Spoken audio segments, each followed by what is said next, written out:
Bismillahirrahmanirrahim. Assalamualaikum warahmatullahi wabarakatuh.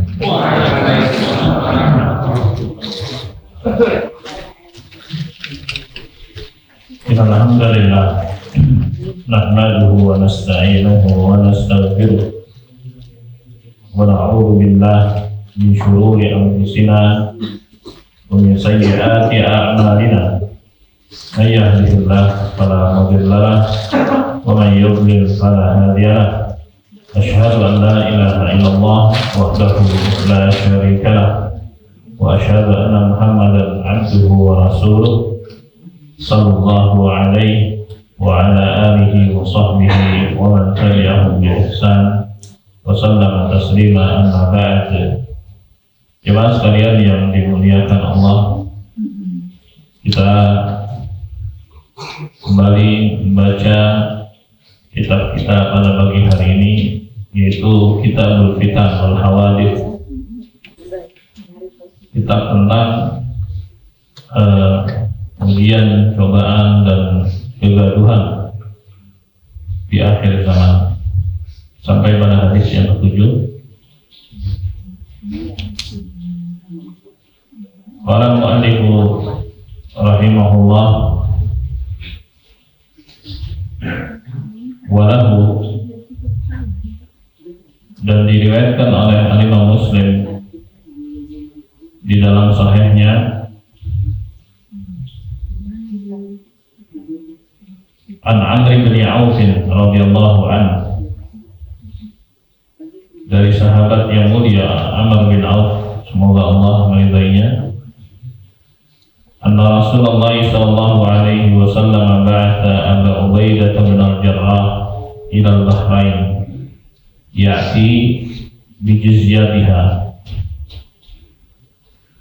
Rasulullah sallallahu alaihi wasallam mengutus sahabatnya yang mulia Abu Ubaidah bin al-Jarrah ke Bahrain untuk membawa jizyah dari mereka, atau pajak atau upeti dari mereka. Wa kana Rasulullah sallallahu alaihi wasallam huwa salaha ahlul Bahrain. Adalah Rasulullah sallallahu alaihi wasallam yang bernegosiasi dengan penduduk Bahrain, sampai akhirnya mereka memutuskan untuk bayar jizyah, pajak atau upeti. Jadi asalnya jemaah sekalian yang dimuliakan Allah, ketika Nabi SAW melakukan ekspansi perluasan, beliau mendatangi suatu negeri, lalu penduduknya diajak untuk masuk Islam. Jadi, kalau nggak mau, berarti bayar pajak dan mereka mendapatkan jaminan keamanan. Kalau nggak mau juga berarti perang. Jadi tahapannya begitu. Nah, mereka ini akhirnya memutuskan untuk apa? Untuk bayar jizyah. Jadi secara rutin dengan waktu tertentu mereka harus keluarkan pajak. Nah, Rasulullah SAW mengutus Abu Ubaidah bin Jarrah untuk mengambil. Wa amara alaihimul Ala ibn al-Hadrami, dan Nabi SAW menetapkan bahwa yang menjadi pemimpin mereka adalah Al-Ala ibn al-Hadrami. Kita cerita, faqadima Abu Ubaidah bi Malik bin al-Bahrain. Datanglah Abu Ubaidah dengan bawa pajak atau harta dari Bahrain. Jadi ini asal usulnya pajak itu ditarik dari orang kafir.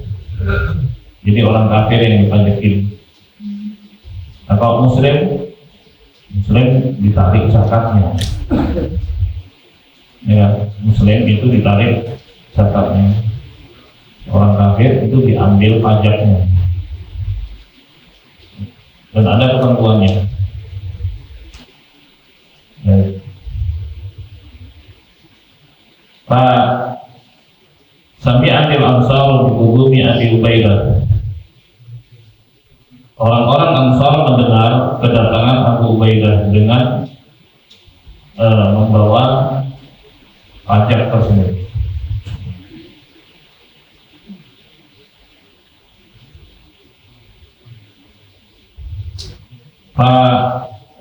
Waqau salat al-fajr ma'a Rasulillah sallallahu alaihi wasallam. Maka mereka pun rame-rame karena dengan ada berita kan buat duit nih gitu ya. Nah, sholat subuh bersama Rasulullah sallallahu alaihi wasallam. Falamma shalla Rasulullah sallallahu alaihi wasallam insaraf. Ketika sholat selesai, Nabi sallallahu alaihi wasallam pun pergi. Fata'arradu lahu. Biasalah, selesai sholat Nabi pulang. Rumahnya nempel masjid kan. Masjidnya berarti hendak. Pas Nabi pulang, mereka menghadang. Ya mereka dengar bahwa ada yang bawa uang nih, kita butuh duit. Fatabassama Rasulullah sallallahu alaihi wasallam hina ra'ahu. Maka Nabi sallallahu alaihi wasallam pun tersenyum ketika melihat mereka begitu menghadang. Kemudian lalu beliau berkata, "Adunnakum sami'tum anna Abu Ubaidah qadima bi syai' min al-Bahrain." Sepertinya kalian mendengar ya berita bahwa Abu Ubaidah itu datang dengan bawa harta dari Bahrain. Faqalu ajal ya Rasulullah. Kata mereka, iya betul wahai Rasulullah. Wala fa'abshiru. Kata Rasulullah, maka bergembiralah. Wa amilu ma yasurrukum, dan berharaplah apa yang bisa membahagiakan kalian. Wallahi. Jadi kata Nabi, nggak apa-apa kalau kalian begitu, ya udah senang aja, berbahagia ya, mudah-mudahan dapat nanti pembagiannya, ya. Baik, dan berharap apa yang membahagiakan kalian. Demi Allah, kata beliau, mal faqra akhsha alaikum. Bukanlah kefakiran, kemiskinan yang aku khawatirkan atas kalian.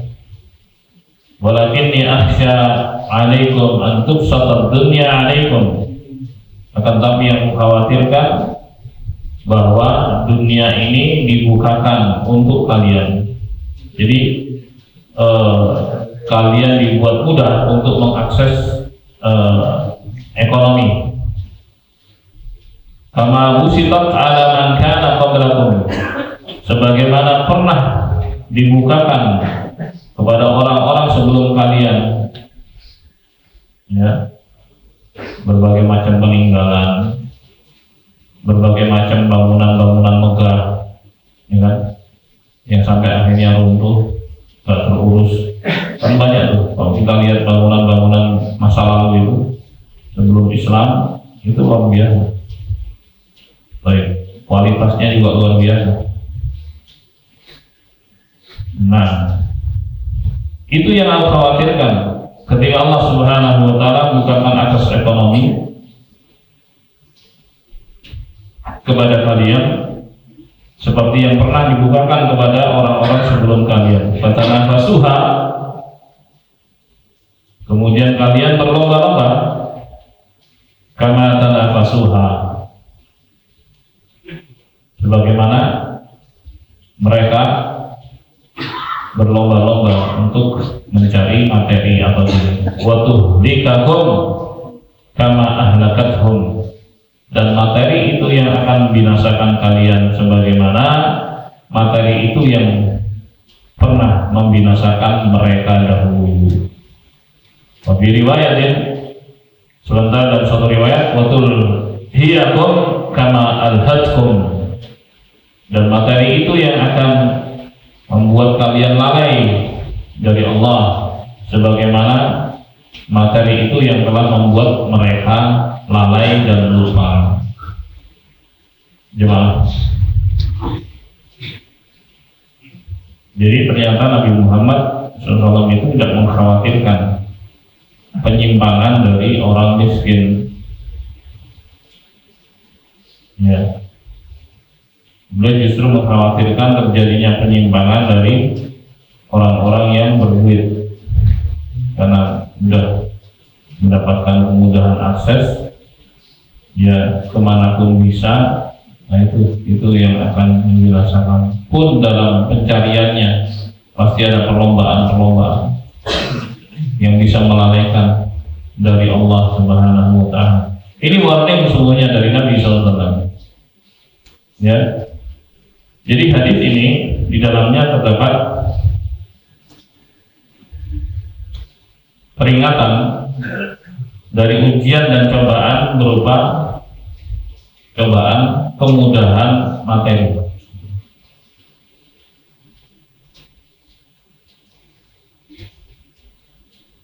Ketika Allah Subhanahu wa Ta'ala mudahkan, dan itu mudah bagi Allah Subhanahu wa Ta'ala untuk memberikan kemudahan jemaah. Sangat mudah sekali. Ya. Oke. Di dalam hadis ini Nabi SAW mengutus sahabatnya Abu Ubaidah bin Jarrah, namanya Amir radhiyallahu an, menuju Bahrain setelah Nabi SAW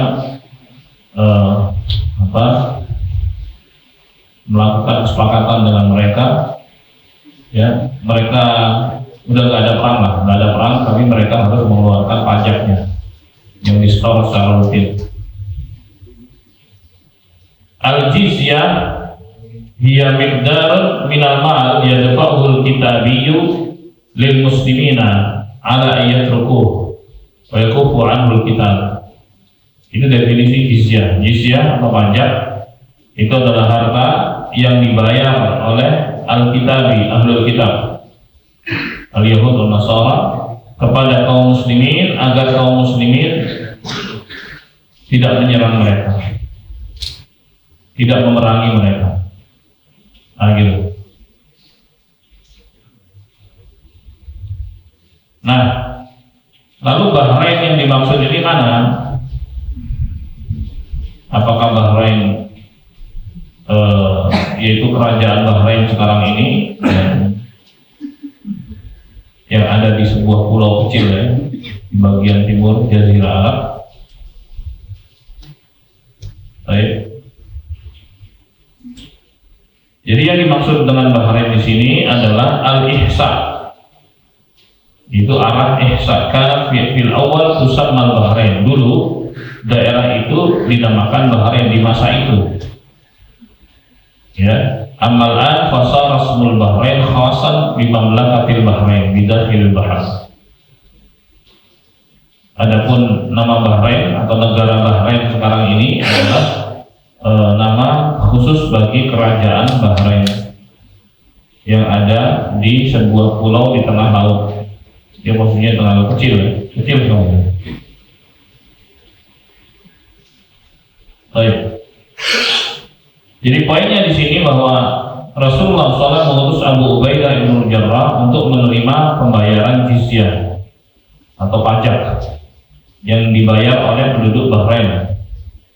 Baik. Nah, ketika kaum Ansar mendengar kedatangan Abu Ubaidah, yang mereka saat itu membutuhkan, ya, mereka senang dan mereka bersegera untuk hadir, ya, di hadapan Nabi SAW sampai subuh-subuh pun mereka datangi.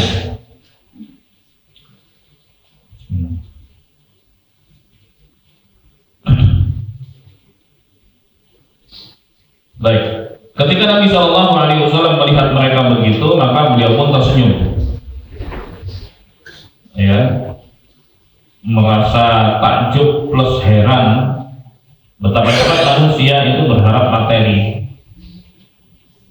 ya, subuhan supaya dapat duit gitu. Dan betapa semangatnya manusia untuk mencari materi. Padahal mereka ini manusia-manusia mulia, tapi mereka tetap manusia. Dari sisi kemanusiaannya, ya begitulah manusia itu senang dengan materi. Wa innahu li hubbil khairi lasyadid. Semuanya manusia itu sangat cinta dengan harta. Bukan begitu manusia. Sampai Nabi mengatakan inna dunya khulwatun khadirah, bahwa dunia atau materi itu manis dan hijau. Makanya ketika orang lihat duit bilang matamu hijau, begitu memang. Jadi Rasulullah menyebutnya hijau itu seger, itu seger, langsung seger, benar ya. Dan itu fakta, ya kan? Itu fakta. Semua kita, mana yang saya nggak mau duit, nggak bohong aja. Ya kan? Karena Allah menyebutnya begitu, Rasulullah menyebutnya begitu. Bahwa kita semua ini manusia umumnya senang dengan harta. Coba kita lihat. Ini sahabat-sahabat mulia kaum Ansor, bersemangat mereka untuk berharap pembagian itu. Dan pembagiannya pakai apa dia? Pakai emas, emas. Ya. Dan bahkan orang kafir pun mengakui bahwa uang sesungguhnya itu adalah emas. Orang kafir itu, JP Morgan itu yang bilang begitu, bukan kertas. Itu uang sesungguhnya fix gitu loh. Kayak nilai dinar, dirham. Dinar itu kan kepingan emas seberat 4 gram seperempat. Sesuai dengan nilainya. Itulah uang sesungguhnya. Dirham 2,98 gram atau 3 gram. Ya, kepingannya seperti itulah nilai sesungguhnya, bukan yang sekarang ini. Ya, cetak uang. Dulu masih. Jadi uang yang dicetak itu disesuaikan dengan jumlah emas yang ada, tapi belakangan ini makin kacau. Ketika sudah disusupi dengan ketidakjujuran, manipulasi dan sebagainya, bikin aja, apalagi Amerika, gitu, yang memaksakan dolarnya itu sebagai dasar penilaian, bukan emas, tapi dolar dia, ya kan? Di balik dolar ada moncong-moncong senjata kepada siapapun. Baik, kacau. Jadi yang benar-benar uang, mereka sendiri bilang begitu, orang kafir itu bilang begitu. Sekarang ini yang benar-benar uang itu yang emas, itulah uang sungguhnya, alat tukar memang.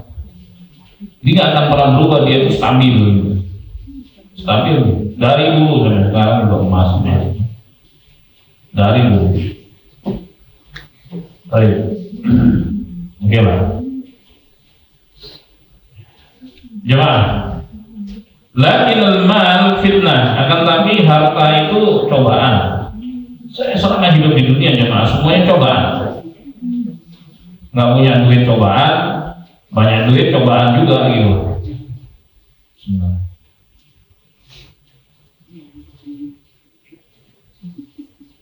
Baik. Bihaja aidan ilal mal, mereka juga butuh duit juga. Nah, ketika Nabi melihat mereka demikian, beliau bilang begini, "Adunnakum sami'tum anna Abu Ubaidah qadima bi syai'in al-Bahrain." Sepertinya kalian datang ini karena mendengar ya, Abu Ubaidah datang dengan membawa pajak dari Bahrain. Faqalu ajal ya Rasulullah, dan mereka betul lagi. Sami'na ya Rasulullah wa ta'ina min ajli hadha. Ya, kami mendengar itu dan kami datang ke sini rame-rame ya untuk itu. Ada pembagian kan. Nilainya luar biasa. Wala fa'shiru kata Rasulullah, yaudah berbahagia kalian, wa amilu ma yasurrukum, dan berharaplah apa yang membahagiakan kalian. Semoga kalian dapatkan itu. Coba Nabi SAW dalam berbicara itu membahagiakan, hada min karami akhlaqihi sallallahu ma'an nasi umuman. Ini bentuk kemuliaan akhlak beliau di hadapan banyak orang secara umum. Ashabi khususan, dan terhadap sahabat-sahabatnya secara khusus. Perhatikan kalimatnya, ambilu ma yasurrukum, berharaplah apa yang membuat kalian bahagia. Ar-Rasul SAW lan yadakhila syai'an anhum. Nabi SAW itu tidak akan pernah menyisihkan atau menyimpan sedikit pun ya dari mereka. Pasti dikasih mereka.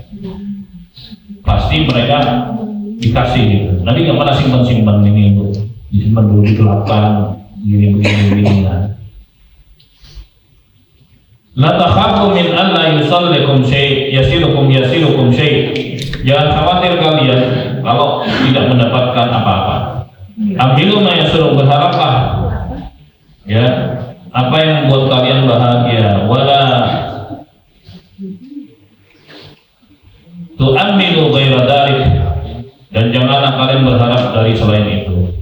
Lalu Nabi SAW bersabda, dan di sini poinnya, mal faqra akhsha alaikum. Sebenarnya, wahai sahabat-sahabatku, bukanlah kemiskinan yang aku khawatirkan atas kalian. Ini tertuju pada siapa jemaah? Pada para sahabat. Ya, tertuju pada siapa? Pada para sahabat yang mentalnya luar biasa, keimanannya luar biasa. Aku nggak khawatirkan kalau kalian itu miskin. Kenapa? Dia akan faqra laisa ma'ahu munafasah. Karena dalam kemiskinan nggak ada perlombaan. Wa laisa ma'ahu tahasud, nggak ada saling iri dengki. Wa laisa ma'ahu syai' minal hizazat fin nufus. Ya. Dan tidak ada gejolak di dalam hati, kepingin ini, kepingin itu. Al-fuqara laisa bainahum syai'. Jadi orang-orang miskin itu nggak ada apa-apa di antara mereka. Biarlah laisa hunaka mujibun litahasul tanafus, karena di sana tidak ada faktor yang membuat mereka saling iri dan dengki. Kenapa? Dia ada mil mal, karena nggak ada duit, nggak ada harta. Wal mal huwa fitnah. Sementara harta itu adalah fitnah, ujian dan cobaan. Ya, disebut fitnah di sini adalah ujian dan cobaan, maknanya begitu. Sebagaimana dalam surat Taghabun ayat 15, innama amwalukum wa auladukum fitnah. Hanya saja harta kalian dan anak kalian itu fitnah. Fitnah itu apa? Ujian dan cobaannya, bukan fitnahnya tuduhan palsu, bukan. Dari fitnahnya ujian dan cobaan. Jadi harta kita, anak kita itu adalah ujian dan cobaan buat kita masing-masing. Nah di sini mal faqra akhsha alaikum, aku tidak mengkhawatirkan kemiskinan pada kalian. La akhafu alaikum min al-faqr, lian al-faqr la yasma'u syai' mimma yasduru ma'al ghina. Ya, karena kemiskinan itu tidak ada sesuatu sebagaimana pada kekayaan. Kekayaan ada sesuatu di balik itu, ya kan? Keinginan untuk merampas milik orang lain, keinginan macam-macam. Ada hasad, ada. Walakin akhsha alaikum an tusata alaikum ad-dunya, kan, tapi yang khawatirkan pada kalian ketika dunia itu dimudahkan, materi dimudahkan. Nah, barulah di situ ada perlombaan, saling sikut, saling menjatuhkan. Tabiatul insan hakada. Nah, begitu tabiat manusia, atau walaupun min ahlul fadl, walaupun dia orang baik, tuh kan, siapapun dia, walaupun dia orang baik, manusia tetaplah manusia, jemaah.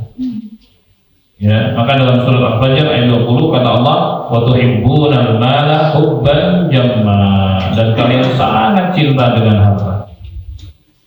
Ya, di ayat yang lain saya baca lagi, wa innahu li hubbil khairi lasyadid. Ya, sungguhnya manusia itu sangat senang dan sangat cinta dengan harta. Kita semuanya gitu. Baik. Kan tadi gara-gara harta, ya seorang berlomba tuh dengan saudaranya. Kalau perlombaan sehat sih nggak ada masalah. Ini jadi masalah, ini perlombaan yang nggak sehat, perlombaan yang curang gitu. Curang kan, permainannya curang. Coba deh efek dari kecurangan apa? Walaupun sudah diadem-ademin gitu, ya, bencian satu sama lainnya. Padahal sama muslim, ya kan? Gara-gara persaingan, entah itu berebut pemimpinan, sampai kemana-mana coba. Ya, tadinya baik jadi nggak baik gara-gara beda pilihan. Allah musta'an. Baik, belum lagi nanti di balik itu ada apa? Dapat keuntungan apa dan sebagainya, entah ini entah itu macam-macam. Akhirnya ribut sendiri juga. Itu dunia materi gitu, bikin ribut jelas. Allah wa quwwata illa billah. Makanya Nabi sallallahu alaihi wasallam mengkhawatirkan kalau kemudian akses kepada dunia ataupun materi itu dibukakan, perlombaannya ke situ. Jadi udah nggak mikir lagi urusan akhirat, urusan aturan Allah Subhanahu wa taala yang benar ya. Belajar tentang aturan-aturan Allah Subhanahu wa taala, halal haram, perintah larangan. Udah nggak peduli lagi, terjang aja udah. Benar, kalau udah begitu gelap mata semuanya. Yang penting apa? Dapat duit gitu. Kan ujung-ujungnya duit semuanya jemaah, materi. Sallallahu alaihi. Nah itulah disebut fitnah. Disebut sebagai apa? Ujian dan cobaan.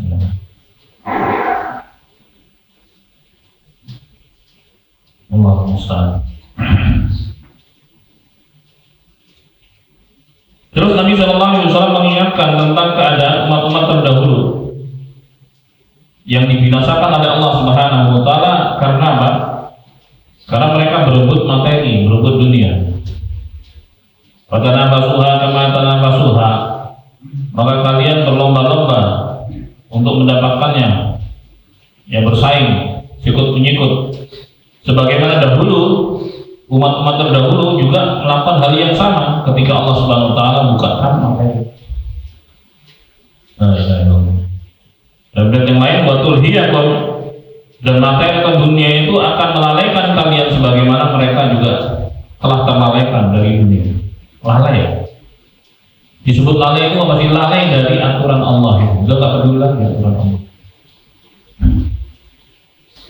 Masyaallah. Kenapa? Karena nafsunya sudah. Ya, nafsu itu artinya keinginan subjektif masing-masing orang itu nafsu. Kita ini punya nafsu masing-masing, dikasih oleh Allah Subhanahu wa taala setiap manusia.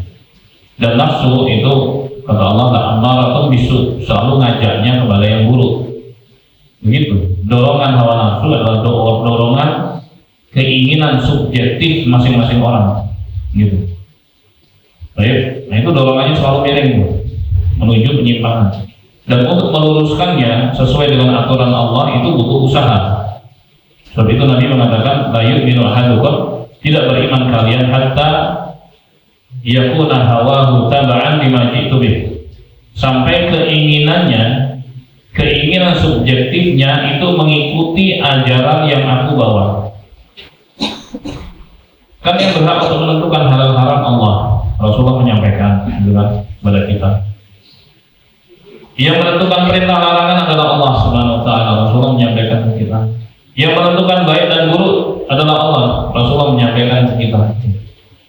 Nah, orang beriman, keinginan subjektifnya itu harus selaras dengan ketentuan Allah. Perintah dijalanin, larangan ditinggalin, halal dinikmatin, haram dijauhin, kan begitu. Nah, untuk selaras dengan itu kan butuh usaha aja, nggak mudah. Sementara nafsu itu contohnya selalu apa? Menyimpan. Lurusin lagi ini nggak mudah ya. Kecuali orang-orang yang dimudahkan oleh Allah SWT. Ya kan?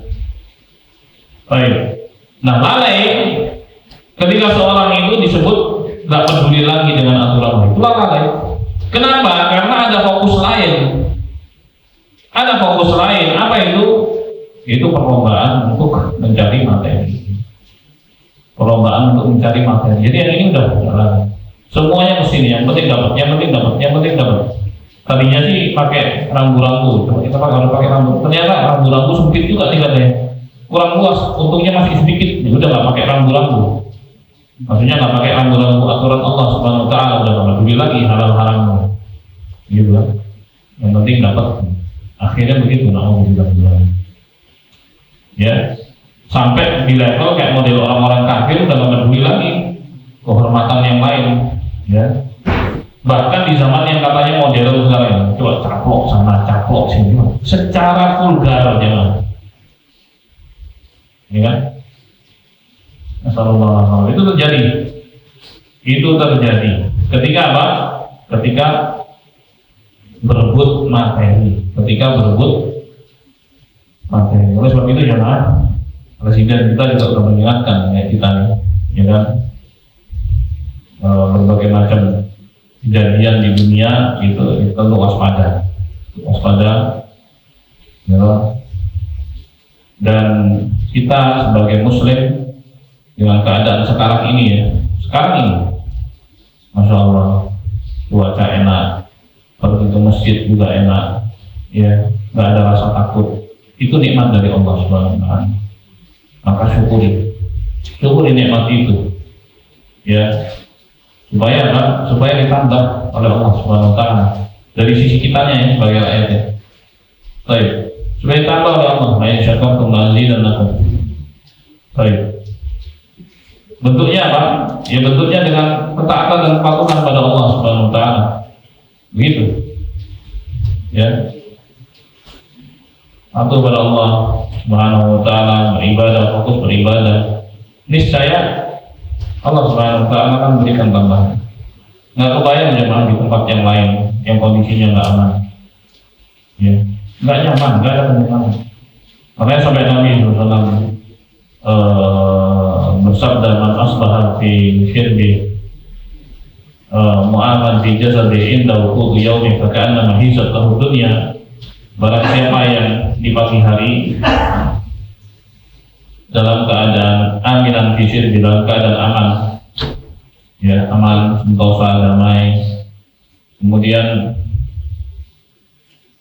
dalam keadaan sehat, ya, di pagi hari dalam keadaan sehat, kemudian di pagi hari itu dia punya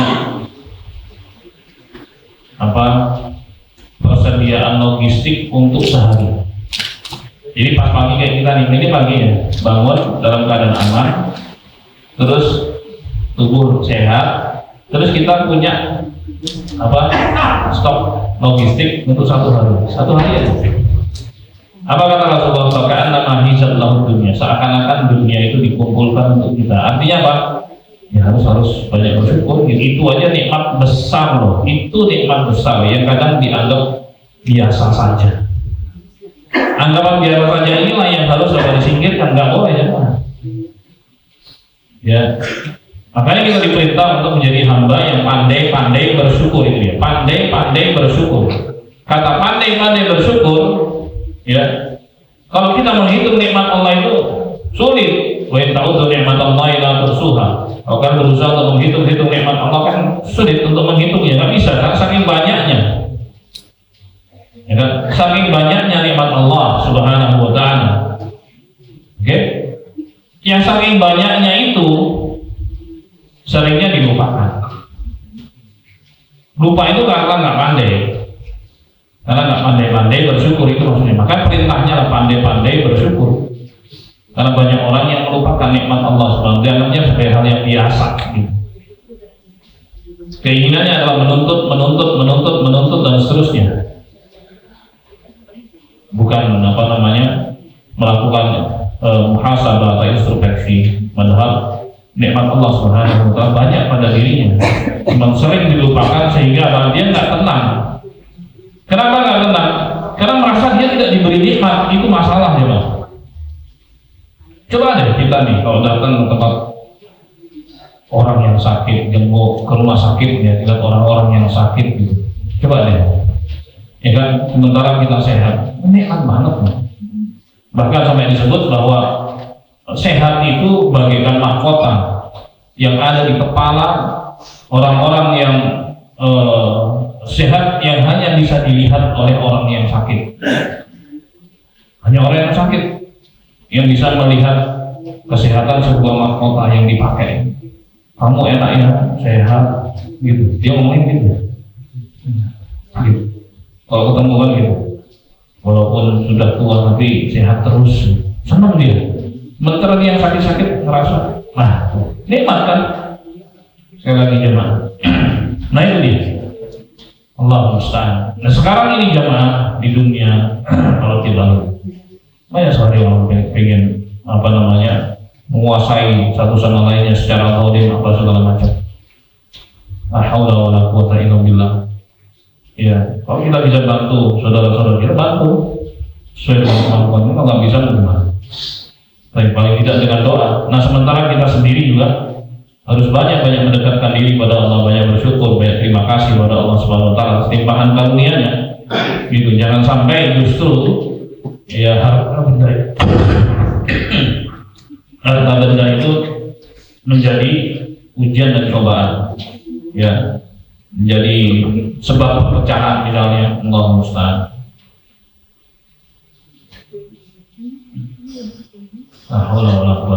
Sampai ya, Nabi sendiri mengatakan, aku tidak mengkhawatirkan kalau kalian miskin.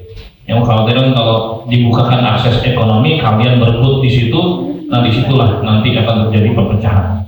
Itu warning dari Nabi SAW. Kenapa kok menjadikan? Karena setiap orang pasti senang dengan duit, pasti.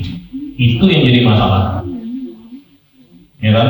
Jadi berlomba tuh untuk cari itu. La haula wala quwata illa billah.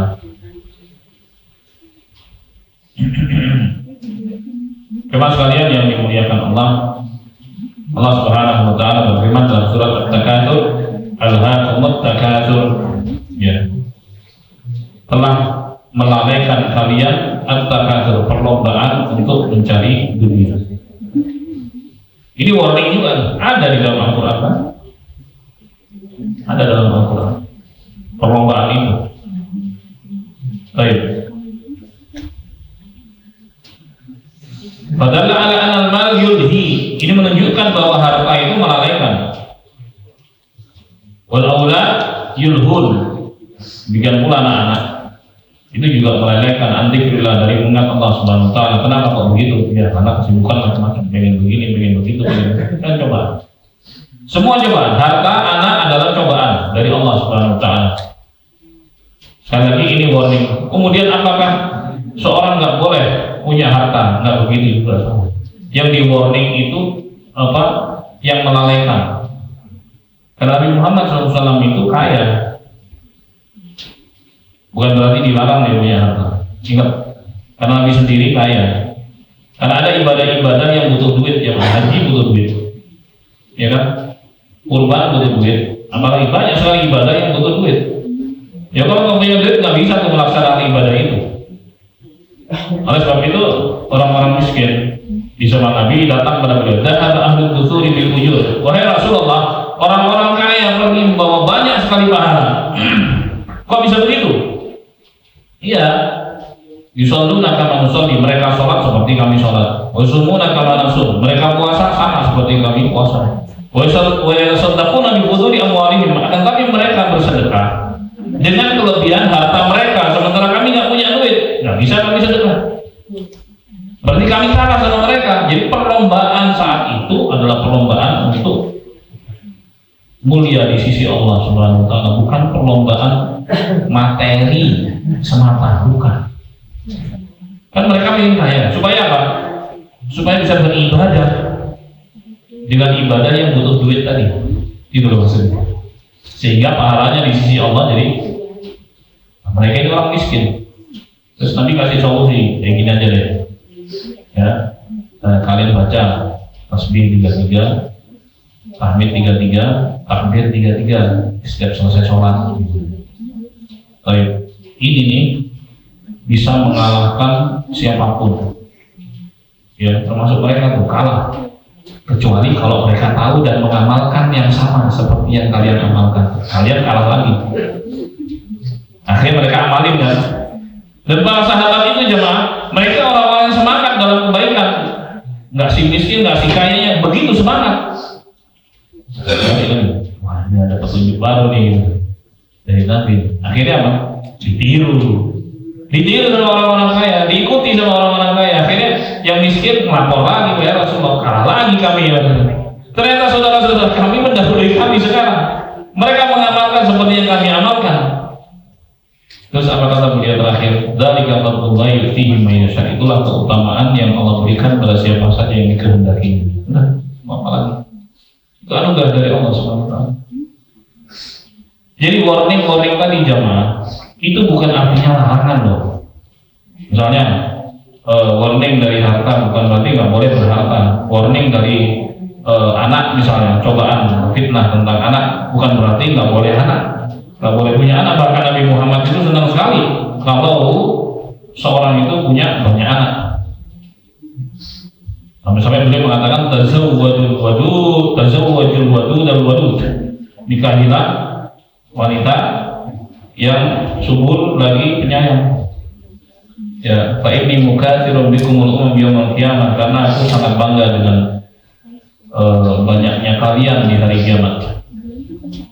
Jadi banyak keturunan, banyak anak itu membanggakan Rasulullah sallallahu alaihi wasallam. Oke, tapi ingat efeknya, harus tahu efek itu. Kalau banyak anak ya harus lebih keras kerjanya, ya kan? Bukan hanya keras saja, cerdas juga. Gitu. Nah, gimana supaya nggak lupa dari Allah Subhanahu wa taala? Sementara ada tuntutan lain, semakin tambah anggota kan semakin tambah tanggung jawab dan kewajiban, kan gitu. Berarti manusia yang harus lebih giat, lebih cerdas lagi untuk cari pintu-pintu ekonomi, kan begitu kan? Kan bukan hanya sekedar nambah anak saja kemudian begitu, kan enggak begitu. Mereka punya hak yang harus ditunaikan oleh siapa? Oleh orang tuanya. Nah, itu yang di warning adalah tadi.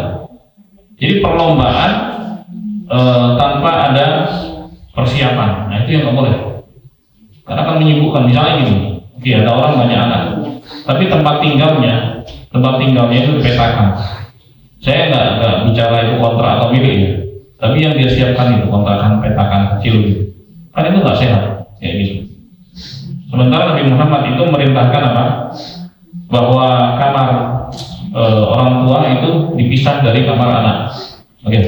Nah, sekarang anaknya laki dan perempuan, bisa lagi tuh. Paling tidak kalau seorang punya anak laki dan perempuan nih, paling tidak kamarnya berapa? 3. Ya, itu harus disiapin oleh orang tua. Harus disiapin. Itu hak mereka. Coba kalau pikirannya banyak anak aja misalnya ini, oke? Tapi konsekuensinya nggak dijalanin gitu.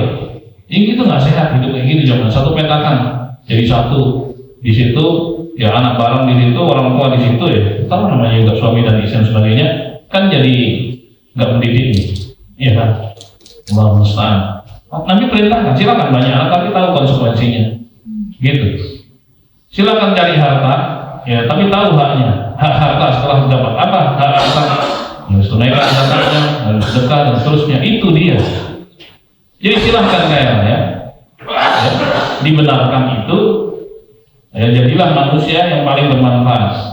Manusia yang sangat bermanfaat buat yang lain dengan harta yang dimiliki. Seperti yang dilakukan Nabi Muhammad SAW. Gitu. Jadi yang di warning itu adalah yang menyibukkannya. Kan kita bisa berhitung tuh. Ini bakal menyibukkan saya nggak ya? Gitu. Di situ perhitungannya.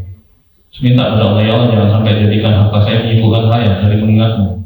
Ya Allah jangan sampai engkau jadikan anak keturunan saya menyibukkanku dari mengingatmu. Kan mulai dari doa gitu ya. Ini masalahnya, mana sih pulang? Biasanya ini rajin ke masjid, sibuk banget sekarang ini harus begini. Ya itu betul tanggung jawab dia kan sebagai kepala keluarga kan. Tapi akhirnya apa? Dia jadi jauh misalnya dari masjid. Dia minta pada Allah, ya Allah mudahkan saya untuk dekat denganmu. Ya, tapi bukan dengan melantarkan keluarga juga. Jadi sama-sama jalan. Cara berpikir mulai dari doa, mulai dari doa. Ya kan? Minta pada Allah Subhanahu wa taala, minta banyak harta, minta banyak anak misalnya. Bisa, tapi minta juga kesejahteraannya. Ya Allah berikan padaku turunan dan sejahterakan kami, ya Allah. Itu minta sama Allah SWT, gampang ya. Bukan hanya sekedar ya Allah tambahin anak-anak, begitu banyak anak, bingung gimana nih sendiri, ya, pusing, salah kemari, salah talantar. Nah, itu kan tambah dosa kayak gitu. Oleh sebab itu sekali lagi dimulai dari minta kepada Allah SWT, apapun itu, ya. Minta banyak harta boleh, harta yang tidak membuat dia lalai dari Allah. Minta banyak anak silakan, tapi anak yang tidak membuat dia lalai dari Allah SWT. Karena yang di warning di situ adalah apa? Kelalaian dari mengingat Allah Subhanahu wa taala. Nah, barakallahu fikum. Nah, Jemaah sekalian yang dimuliakan Allah, fatuhlikakum. Jadi ketika manusia itu lalai dari mulat Allah Subhanahu wa taala, kemudian nggak kenal aturan Allah, binasa loh, beneran binasa. Karena di setiap pelanggaran terhadap aturan Allah itu ada kebinasaan di dalamnya, ada hukuman. Ya, yang bisa kontan, bisa mungkin berjeda waktunya, bisa saja nanti di akhirat, pasti.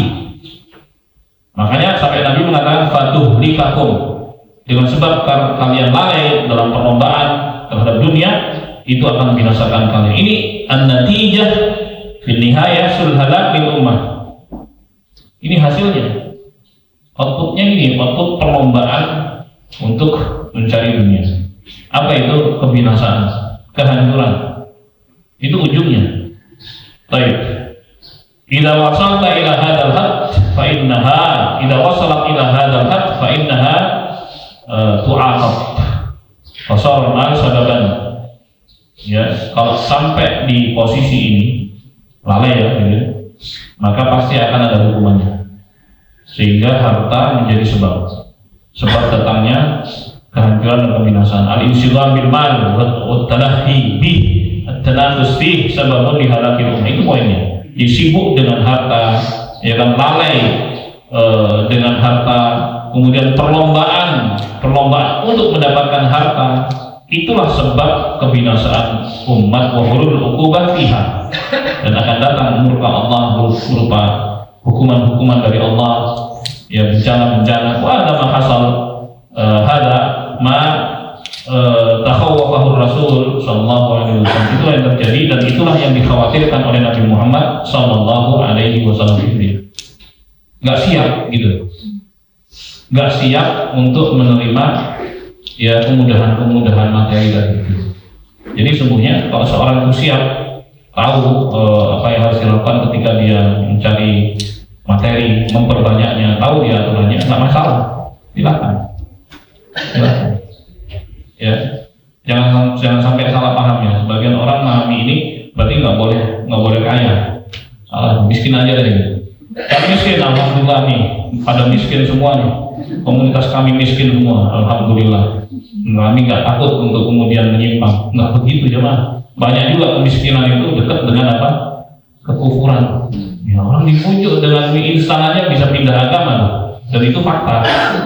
Iya kan? Nah, itu cara memahaminya begitu jemaah. Jadi yang di warning oleh Allah dan Rasulnya apa? Kelalaian.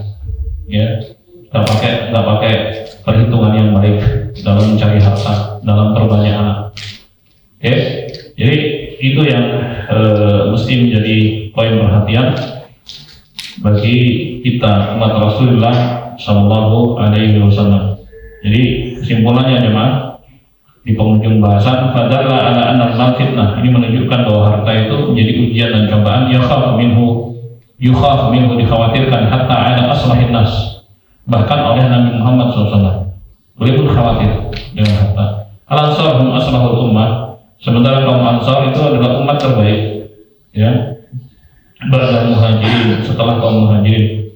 Wa ma'ahada khafa alaihim Rasul SAW. Walaupun begitu, Rasulullah SAW mengkhawatirkan mereka min fitnatil mal, ya, dari ujian dan cobaan terkait harta benda. Allahumma musta'an. Padahal ini orang-orang baik, tapi tetap ada kekhawatiran. Kenapa?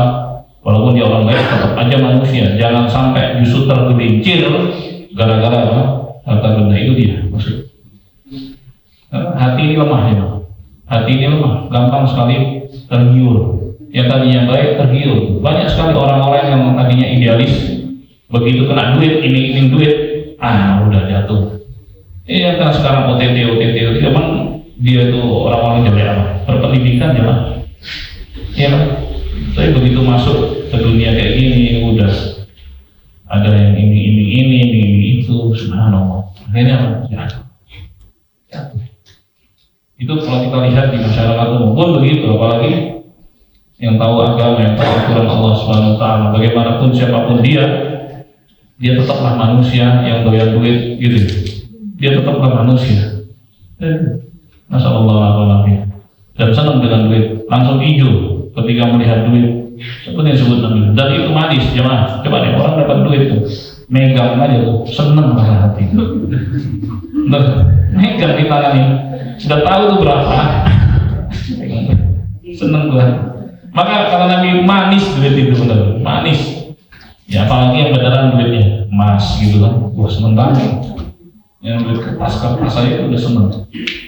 Sallallahu alaihi. Nah itu yang di warning ya, jangan sampai membuat lalai. Barakallahu fikum, sampai di sini jemaah, apa yang bisa diulas, semoga bermanfaat.